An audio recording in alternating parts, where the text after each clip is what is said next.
미래통합당의 김종인 비상대책위원장이 취임 후 처음으로 더불어민주당 이해찬 대표와 공식 회동합니다. 여야가 21대 개원 초반부터 원 구성 협상을 놓고 강대강 대치를 이어가고 있는 상황인 만큼 여야 대표 간의 첫 상견례 자리에서 어떤 얘기가 오갈지 관심을 끌고 있습니다. 국회 나가 있는 취재기자 연결합니다. 이승배 기자. 네, 국회입니다. 네, 통합당 김종인 비대위원장이 공식 일정을 시작한 이후에 민주당 이해찬 대표를 만나는 게 오늘이 처음이죠?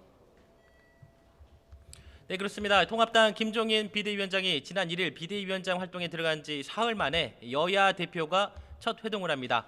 시간은 잠시 뒤인 오전 11시입니다. 김 위원장이 민주당 당대표실로 찾아가서 이해찬 대표를 예방하게 됩니다. 통합당은 새로운 당대표가 왔으니 통상적으로 해오던 취임 인사 자리다 이렇게 설명을 했습니다. 하지만 여야가 21대 국회 임기 시작부터 원구성 협상과 5일 본회의 개의를 두고 치열하게 대립하고 있는 만큼 이 두 당의 대표가 어떤 메시지를 내놓을지 관심이 쏠리고 있습니다.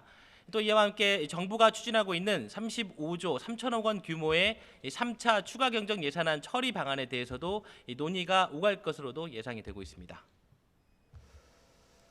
민주당이 어제 국회 소집 요구서를 제출했습니다. 통합당이 반대를 해도 5일에는 본회의를 열겠다 이렇게 강하게 압박을 한 셈인데요.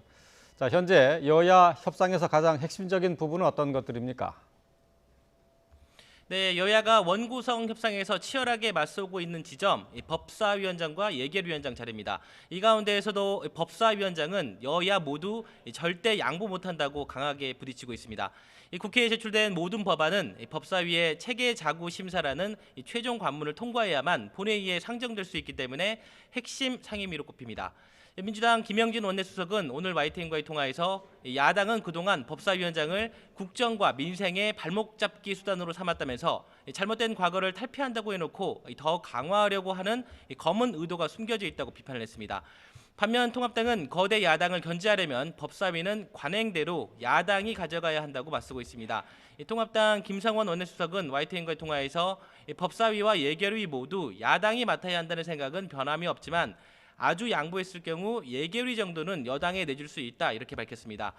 김태년 주호영 여야 원내대표와 김영진 김성원 원내수석은 어제도 저녁에 막걸리를 마시면서 2시간가량 협상을 벌였는데요. 입장차를 좁히지는 못했습니다.